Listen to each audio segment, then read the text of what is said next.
to discuss Elon Musk's Neuralink and his new presentation / announcement of what they've been working on with their consumer brain-to-computer interface device that's going to save humanity from artificial intelligence taking over and killing us all by us becoming symbiotic with it by putting an interface into our actual brain.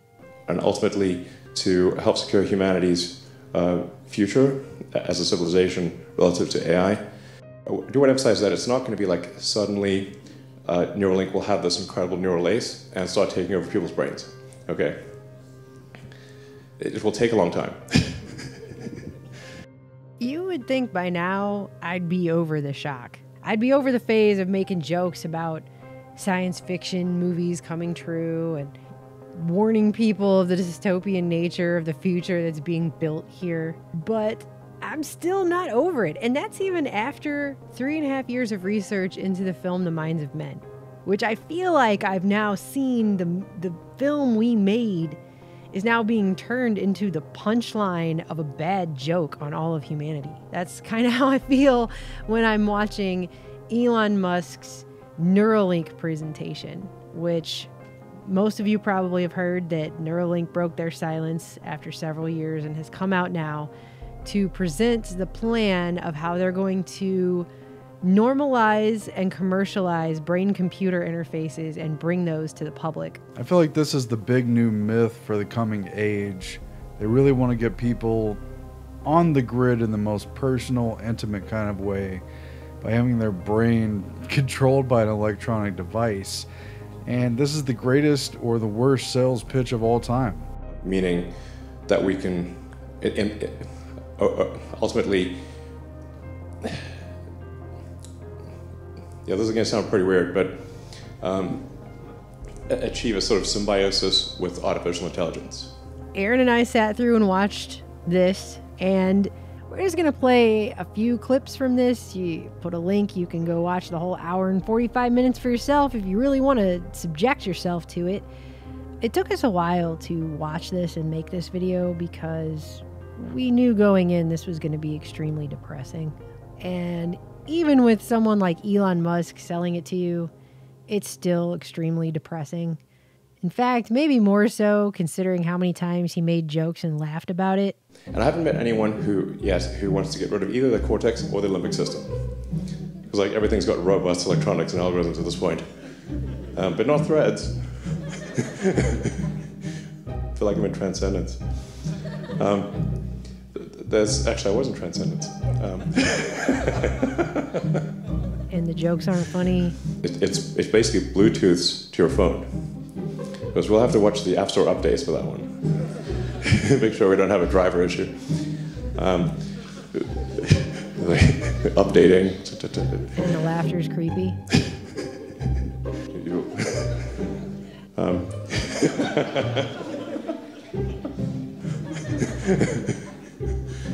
So the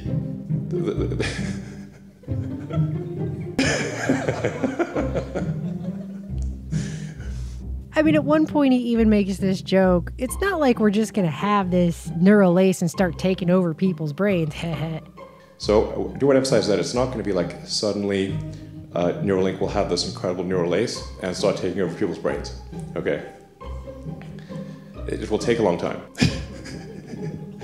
And you'll see it coming. The guy obviously thinks this is extremely funny. For the record, he is my favorite techno overlord.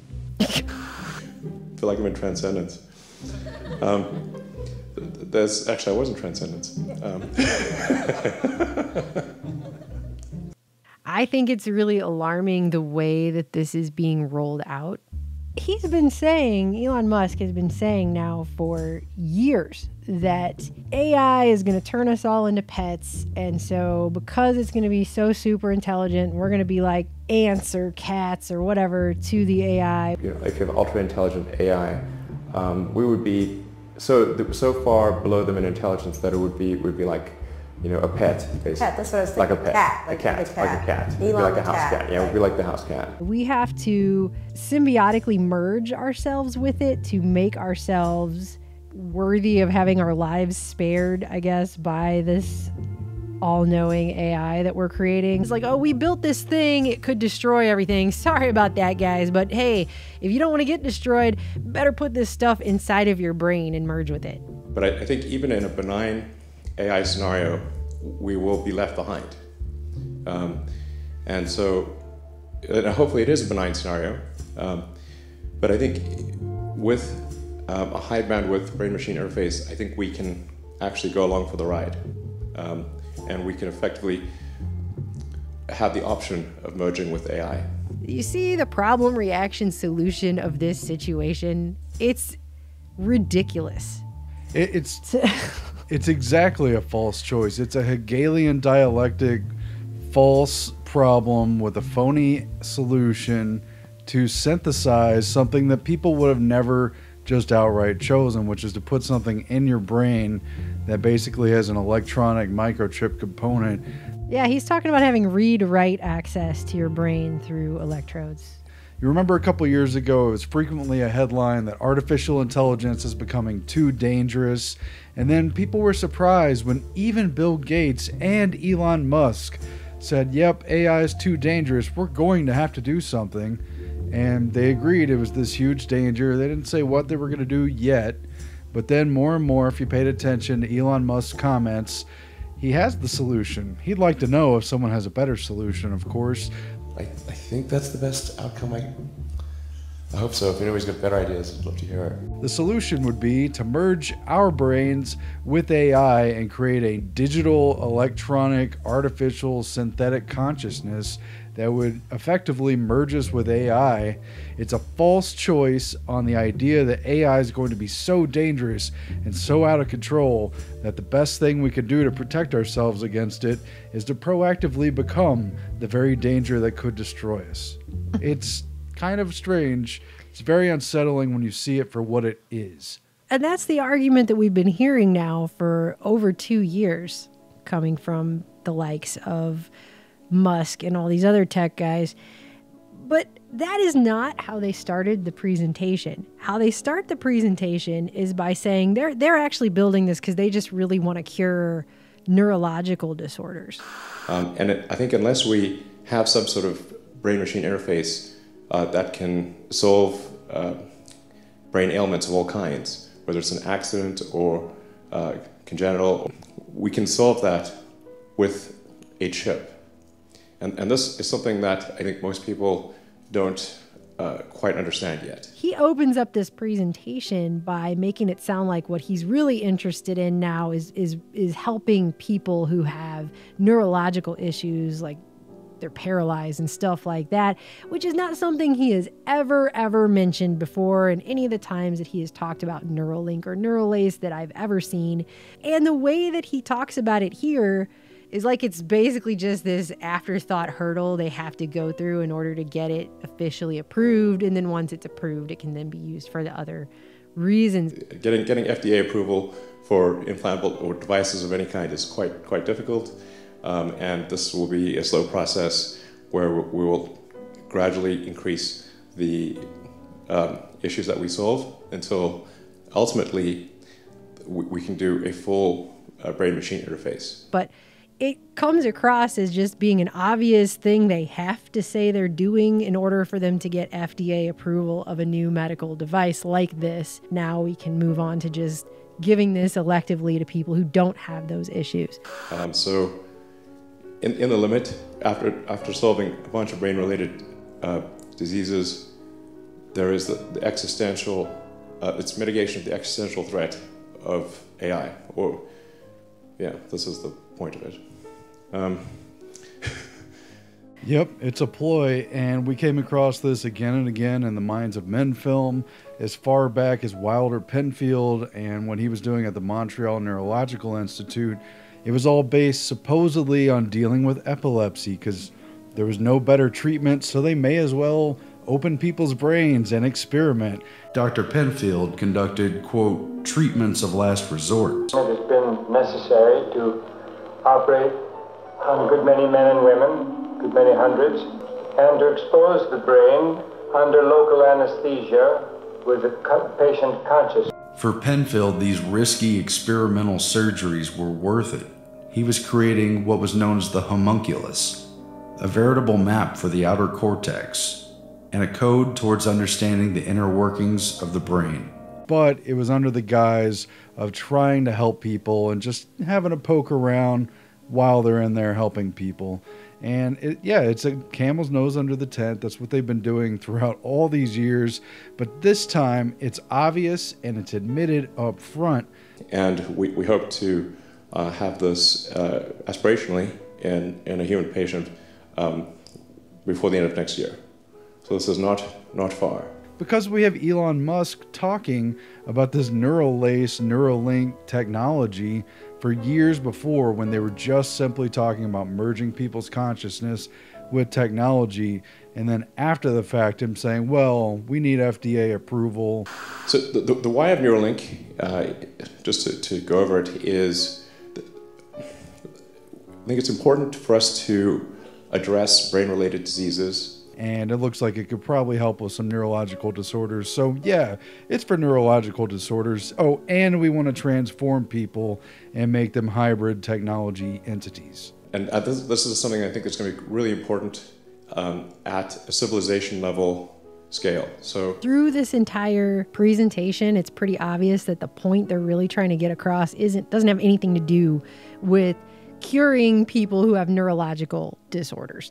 The point they're trying to make for an hour and 45 minutes, aside from just trying to educate society at all on the basics of how their brains even work, since we live in a society where it's kind of strange that it's one of the most important organs you have in your entire body, and yet as a public we're woefully ignorant on the basics of how our own brains actually work, is to really assuage people that it's just going to be really tiny. They say this, how tiny these electrodes are going to be over and over and over, to the point that it almost becomes like a joke. So they're extremely tiny threads, about a tenth roughly of the cross-sectional area of a human hair. This is how tiny the threads are, extremely, extremely small. It's so small you can't really even see it in the picture with the penny. They're all very, very tiny. Threads are very tiny. Or if it was a drinking game, you'd probably die of alcohol poisoning. And then you really need this to be done with a robot, because it's very tiny. And this is what the robot looks like.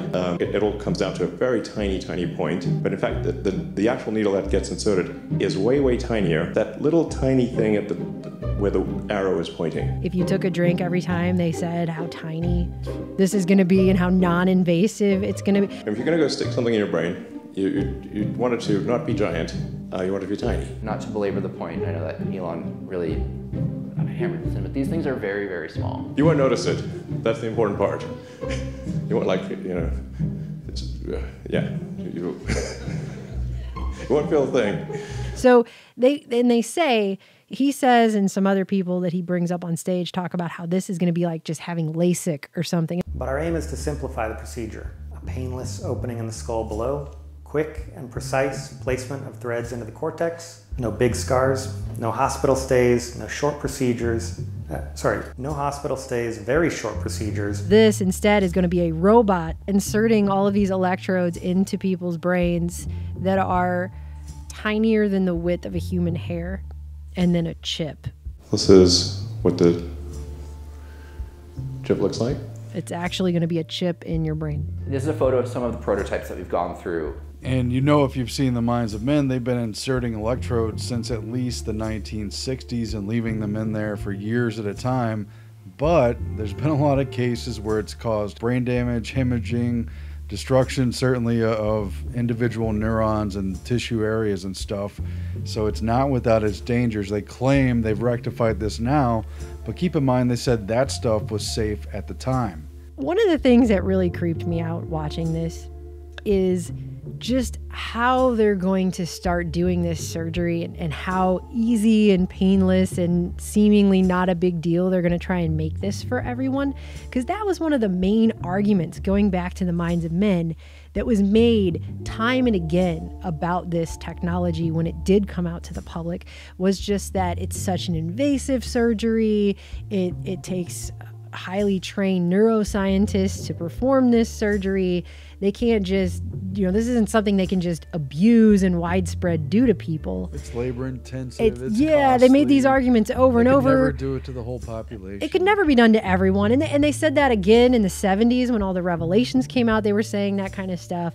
And so they've taken that criticism, and now all these years later, they've created a procedure that is going to be done by a robot. It will be overseen by a neuroscientist, but it's going to be performed by robots. And they were talking about how they've designed a new robot specifically to put these tiny electrodes into people's brains. It's going to be like an outpatient thing. It's just going to require a local anesthetic. It's not going to be that big of a deal at all. So they've taken that one argument as to how this couldn't be abused or misused, and they've thrown that out the window because they're going to scale this up with robots performing this surgery all over the place. It's going to be real. It's going to be a very simple procedure. And on top of that, it reminds me of something that Dr. Robert G. Heath out of New Orleans, who did unethical experimentation for the military. He's tied to the MK Ultra experimentation. And we actually played a clip of him in the film where he was interviewed for the media, and he said something like, well, I don't see how it could be abused or misused. The control for the stimulation of the brain is in the patient's hands. There's no way that I can see that it could be abused or misused. If the patient doesn't want to stimulate himself, he doesn't stimulate himself. The control is in his hands. But some people fear that the control won't stay in the patient's hands. This is going to be wirelessly connected to a phone app.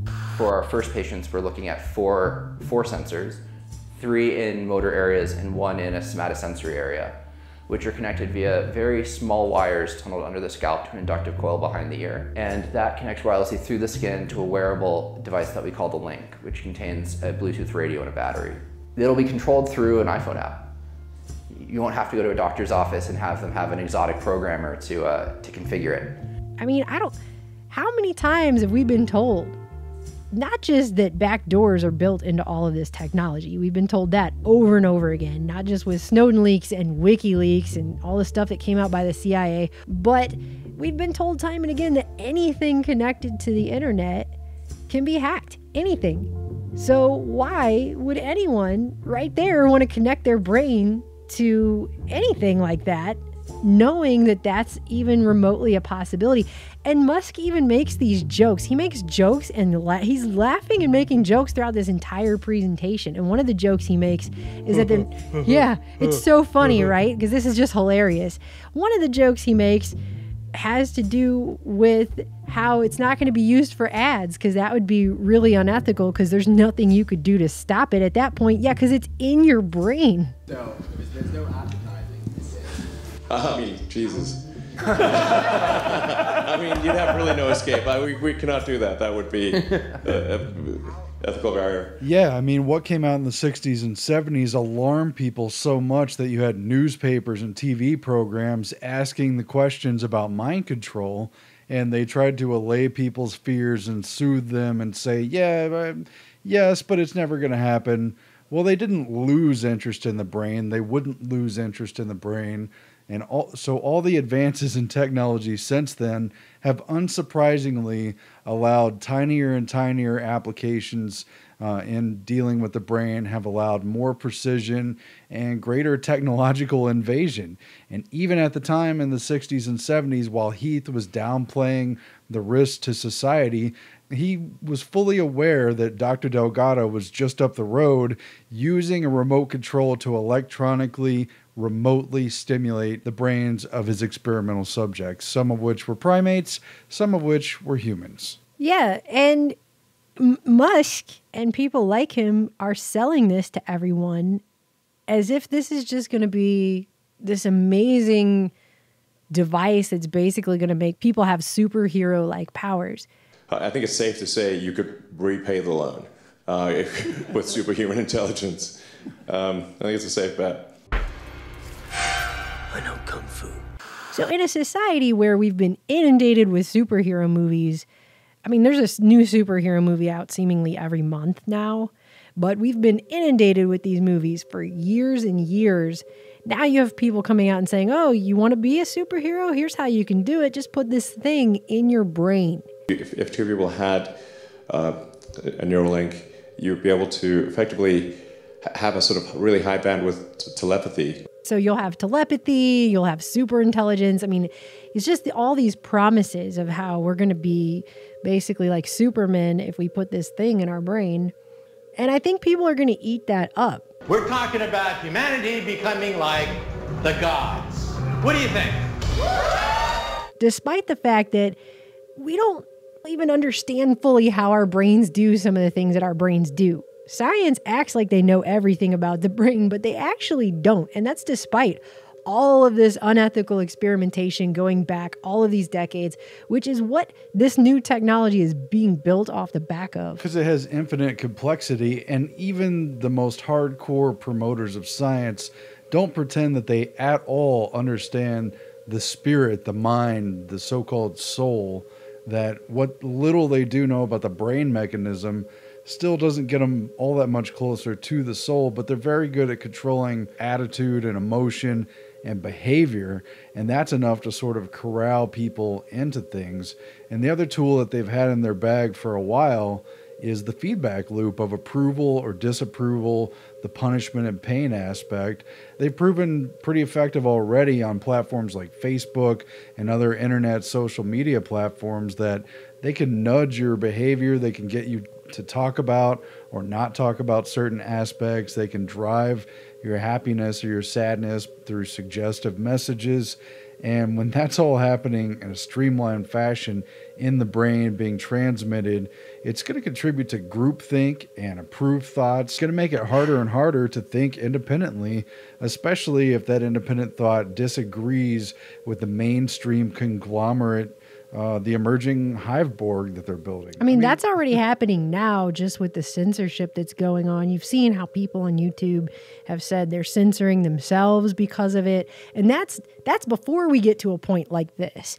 But the other thing is how the people he brings up on stage discuss this technology. Because they talk about how your reality is basically, in their view, just action potentials. Everything that you perceive, feel, hear, think, it's all action potentials. It's all it's neural spikes. And it feels so real. It feels very real. Because it's this hardcore scientific materialist view of things. So everything that is your reality is based only on your signals to your brain and the action potentials that your brain fires off. And so all your memories, your emotions, your thoughts, et cetera, will be accessed in this way. Our algorithms can compress neural data by more than 200 times, and it only takes 900 nanoseconds to compute, which is faster than the time it takes for the brain to realize it happened. When you look at something in that way, you're devaluing it, really, because what you're saying is that's all there is. And if that's all there is, then, well, that's not such a big deal. We can just mess with that. I mean, you can just tweak it and change it and stimulate it here and stimulate it there and do whatever. And so the neuron and electrical pulse is a neuron. It just thinks it's a neuron. And it's going to, for sure, adapt dynamically because it just sees electrical pulses and it's going to respond to those. I don't feel like they really spoke to how that's going to affect people. There was a question at the end, and they didn't give mics to the people asking questions, so they didn't repeat this person's question the way they repeated everyone else's, so there wasn't any way to tell, but based on their answers, you could kind of tell what her question was. Oh, okay. What's your answer to what do you think we should do? I mean, we're open to ideas here. The overarching objective is to make the future better, aspirationally, and to hopefully not pave the road to hell with good intentions. And she asked something about what's going to happen in a world where you are erasing challenges, people's neurological issues, possibly pain, how that's going to change people, because going through some of these painful things is part of what makes us human. It's part of what makes us understand, like pain, having pain is part of what makes you understand how good it is to not have pain, things like that, like on a very base level. And she asked a question regarding that kind of stuff, and his answer was... I think that it's a big philosophical question. What will... It's hard to say what the future will be with something like this brain-machine interface. I doubt that we would be able to eliminate all suffering, and it actually may be ultimately oddly dystopian if we do eliminate all suffering. That actually may not be a true utopia. There's like generally like stories about utopia tend to turn into dystopia. But the truth is that you're going to change people regardless. Like if you're affecting people's brains, which is the place where you take in sense data and turn it into the reality that you see largely. If you're going to be editing that and mediating it through this device, then you're going to be changing that person's reality. I mean, that's just basic. There are articles that have come out of people who have had deep brain electrodes permanently placed in their brain for long periods of time, and they say they don't feel human anymore after a while. There are people who have come out and said that it makes them feel robotic. It makes them unable to tell if emotions and feelings and behaviors that they have are really, truly theirs anymore. And so they lose their sense of personal identity because they don't even know anymore if why they're doing something is truly based on their own motivation. It feels like we've already grown up in a world that's plastic and corporate and has little rubber stamped tiny houses everywhere with 100 major corporations, and the idea that that's just going to get worse and worse, I don't know. It's disconnected from reality in a certain sense, but that's almost kind of the point. I think they want to create a highly, highly artificial world. They're saying that the next big platforms of computing are going to be voice-run platforms. They're going to be VR and augmented reality platforms. And then you talk about plugging things literally into your brain that are mediating the sense data coming into your brain. You have read-write access. That's how they're actually saying it now. We're to the point where they just are openly, blatantly stating that this is what these devices are going to do. They're going to have a robot that is going to insert all of these tiny electrodes into the brain tissue, sew it in there like a robotic sewing machine, just sewing these little things into your brain. And then that is going to enable a wireless read-write access into your mind. I'm entirely creeped out that after doing research, even 20 years ago when I had basically just read Ray Kurzweil, it was evident that they had planned for a man-machine symbiosis all along, and they were just waiting for it to become sophisticated enough to have a direct input-output, which is the exact terminology Elon Musk uses over and over. The thing that will ultimately constrain our ability to be symbiotic with AI is bandwidth, the input and output speed.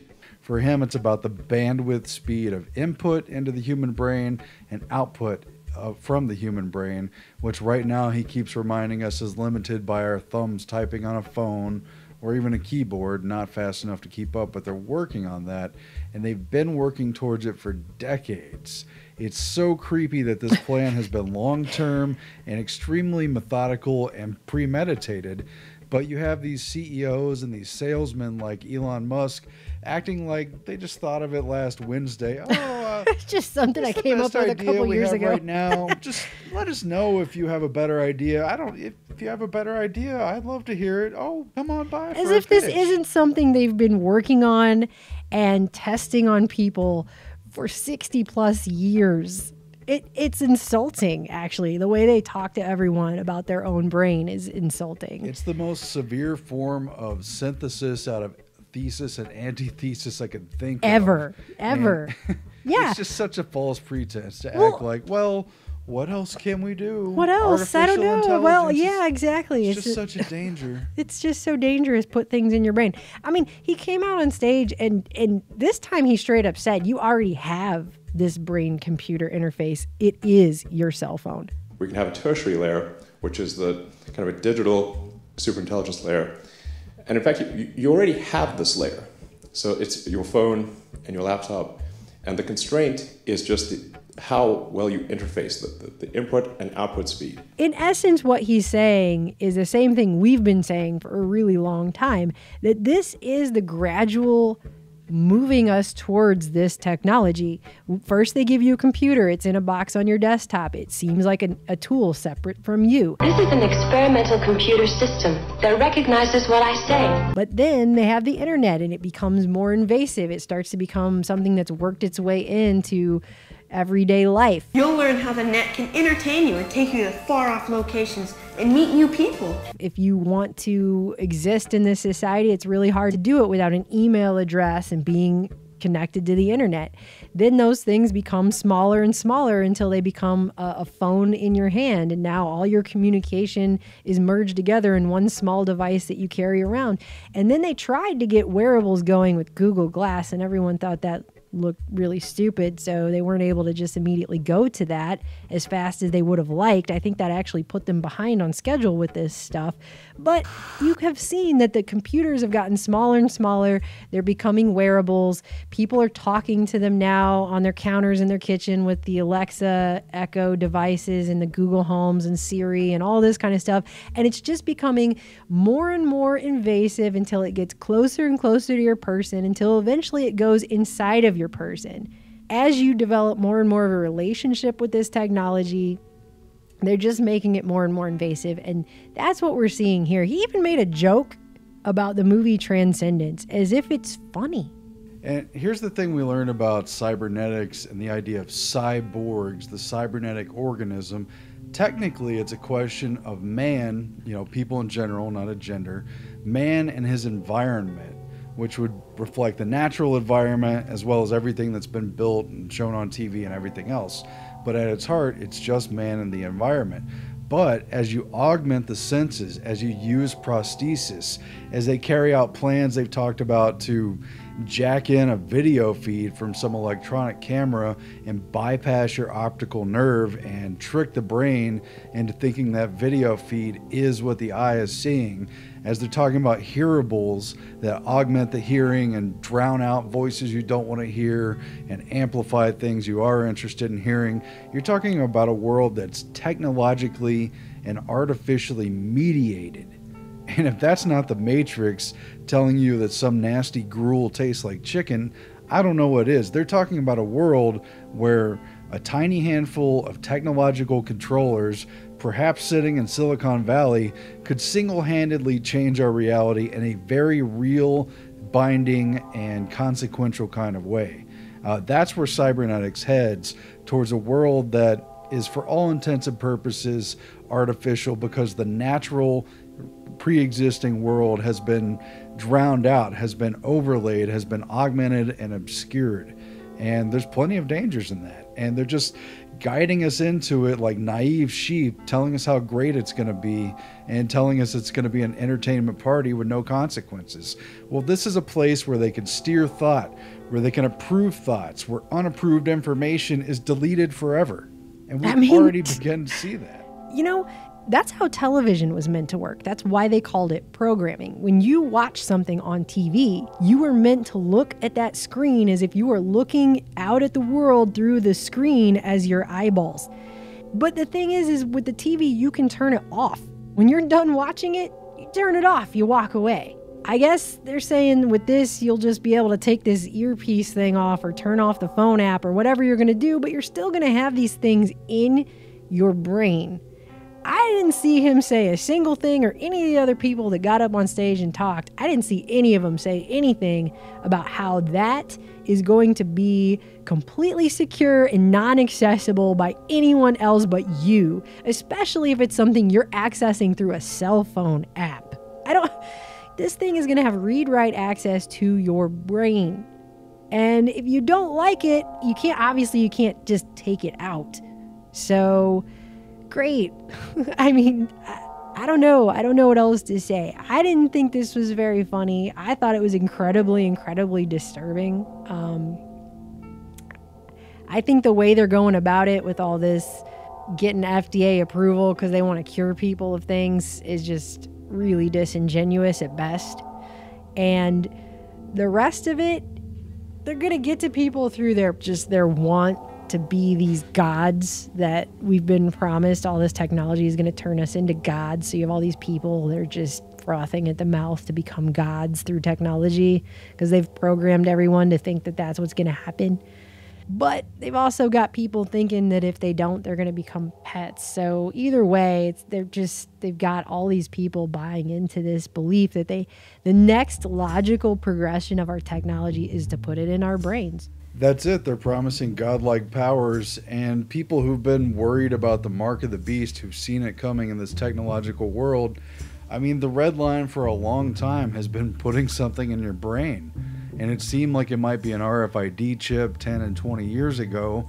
Today, this seems even more likely. And the question is, why would you go blindly into the night and assume that these people have good intentions?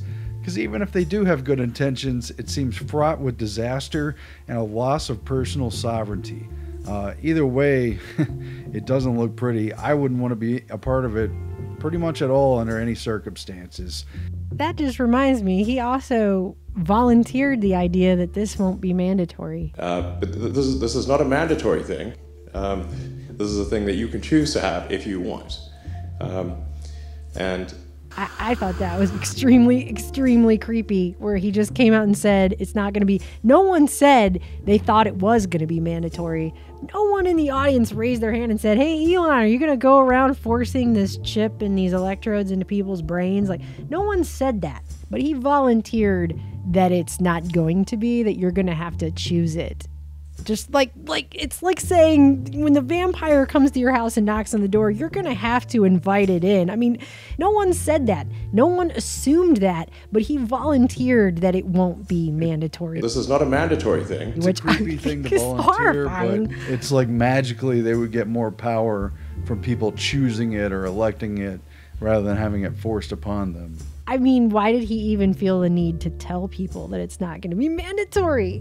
Obviously, he must realize that there's obviously people who are going to be concerned about that because it's staring everyone right in the face what this is. I know you've all been watching the Twilight Zone episodes in the lobby. It won't be mandatory. We're not trying to control your brain. You'll see it coming. You'll see it coming. Great. That's the other thing he said. I do want to emphasize that it's not going to be like suddenly Neuralink will have this incredible neural lace and start taking over people's brains. Okay, it will take a long time. And you'll see it coming. Because it's going to take a while because they have to go through all this FDA hoops, which is why obviously they're saying they want to cure all these people with these brain. Here's the other thing. We're going to cure all diseases and give lots of Bitcoin to everyone who takes it. In the limit, after solving a bunch of brain-related diseases, there is the existential. It's mitigation of the existential threat of AI. It's not just Elon Musk and it's not just Neuralink. It's Facebook and other big tech platforms that are coming out talking about how they're going to read your brain and all this stuff. Facebook right now, it just came out in MIT Technology Review, an update on the Facebook brain experiments. Don't you think it's interesting that all of these tech corporations are moving towards brain experiments and putting things in people's brains? So now Facebook has been doing research, and supposedly this is on volunteers. They're developing speech decoders. They're doing research on people who have epilepsy, people who are undergoing brain surgery for epilepsy, trying to read and decode the thoughts from their brains without them speaking. They're also working on systems that listen to the brain from outside the skull using fiber optics or lasers to measure changes in blood flow and try to read information from that to read people's thoughts. And once again, you had this lady from Duke, Nita Farahany, who was at the Davos meeting talking about this. And once again, she's being interviewed or at least quoted in this MIT Review article about how the brain is the one safe place for freedom of thought, fantasies, and dissent.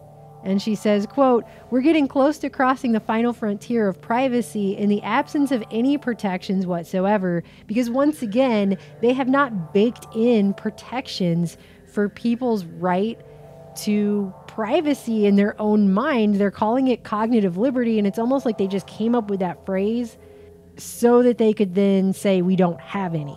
We're on the precipice of them talking about implanting all these electrodes in people's brains. Facebook is trying to come up with this thing despite the fact that they just got hit with a $5 billion fine for deceiving Facebook users about how their personal information is getting used on the platform. Why would anyone trust them to put something on or in their head that's going to read their thoughts?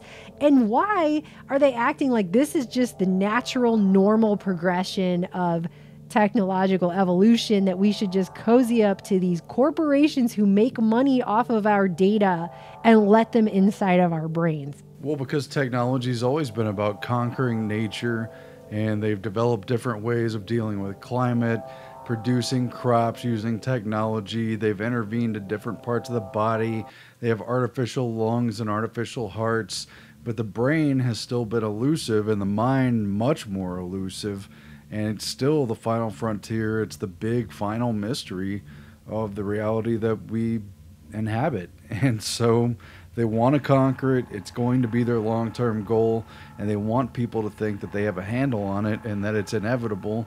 It took us a while to get to this.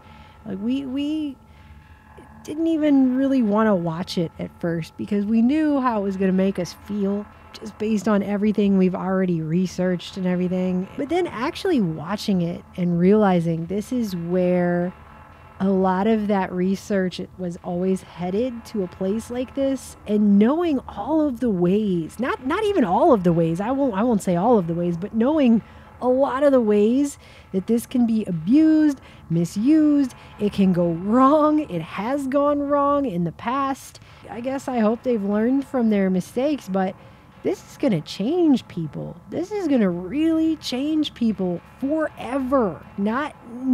This is not an elective procedure like, oh, Brad's mom is going to go get breast implants. Hope she likes the way she looks now, because if she doesn't, she can always just get them taken out. This is your brain. This is not the same. I don't care if they make it into a procedure that's like getting an infected toenail removed and you could just do it on an outpatient basis. This is your brain. Well, that's the thing. The direction is clear and it's alarming, and society still has to make a choice. We could choose not to go in this direction, but we're being literally herded to a pre-fenced area. We're being shoved down a bowling lane where there's gutters and borders to it. And, you really got to go against the current to say no to this in a positive way. And we're reaching the point where society is becoming a moth to flame. It's going to be our undoing and our potential destruction, and yet we see it as alluring, and we're moving as fast as we can towards it, and seemingly no rational voices are urging a cautionary tone at all. Everyone's just acting like this guy's the greatest. They literally said in a news clip I saw recently, well, it's going to happen eventually, sooner or later, and he's the guy to do it. The half human, half computer kind of thing. The Borg! We are the Borg. The Borg, thank you. Right, yeah. I mean, do you really want to go there? I understand people want to enhance. It's going to happen at some point. I mean, and he's the guy to do it. The Borg! Really? That's the choice we're supposed to make? We do have the power to say no to this. The question is, why are we letting ourselves be magnetically drawn towards a personality promising us false powers of God? If they continue to change and upgrade and edit the way that we interface with this technology, and say in 20 years it's not a keyboard anymore, now in 20 years you pretty much have to have a brain-computer interface, that's the only way you're going to do it. If they make that into the way that technology interfaces with people, if that's the way that they claim everything is headed, and this is just the way it's going to be and the standard in the future, it's going to be a lot harder for a lot of people to say no and make that choice. And that's the thing. The mark of the beast isn't mandatory either, but you can't buy or sell But without it sounds like it's going to be incredibly hard to live in society without it if But you if can't you buy don't or wa- sell without it, which is exactly where the technology is headed with this stuff. You don't have to have it, but if you don't want to be basically an ape to a human, you better get it so you can keep up with technology. That AI sure is going to be smart. There's only one way to keep up with it, to become the AI. It's a weird devil's bargain. But don't worry, you can choose to have it if you want to. Of course, that choice will only be valid until we get to a society where you can't interface with our technology unless you have it. And it will be incredibly easy once they get a lot of people on board for this to just say, well, that's going to be the new predominant platform. So it's pretty much the elephant in the room, which is why he had to preemptively say, don't worry, it isn't going to be mandatory, because he knows that it's not mandatory, but the economy's totally screwed, and the only way to get UBI is to use your Neuralink upload with the Bitcoin credits, and they're going to induce people to do it voluntarily to get all the economy into the digital imaginary space and out of individual people's hands. It's a taking away of personal power. It's a destruction of all that's left of the original world, really. And that's the world that we're looking at now. I mean, that is the cybernetic world that we as a human race are facing. And I don't think people get it. I mean, it may not be 10 years, it may not be 20 years, it might be 30 or 40, but this is where they're taking society, and they're saying this is inevitable, this is where it's all headed, this is the way it's going to be. It really, it insinuates a general ignorance of most people who are even paying attention enough to watch a presentation like this. You're talking about putting something inside your brain. The last bastion of your autonomy and freedom, your brain. You're going to put something in there that's hooked up to these corporations, to this system, so you can hook into Google? Really? I mean, how stupid does that sound when I say it? It sounds really stupid to me. So, in the limit, after solving a bunch of brain-related diseases, there is the existential, it's mitigation of the existential threat of AI, or yeah, this is the point of it. What are you going to have to give up as far as your humanity in order to have these, I don't know, it's what sounds to me like a bunch of dinky quote-unquote superpowers that they're promising? Yeah, the myth is really troubling that people would swallow it and fall for it. And the sad truth is it looks like people would sell their souls for a dime's worth of pleasure in a theme park. A 2 millimeter incision, which is dilated to 8 millimeters, and then the chip is placed through that, and then it goes back to being 2 millimeters, and you can basically glue it shut. You don't even need a stitch. And then the interface to the chip is wireless, so you have no wires poking out of your head. Very, very important. It's basically Bluetooth to your phone. Because we'll have to watch the App Store updates for that one. Make sure we don't have a driver issue. But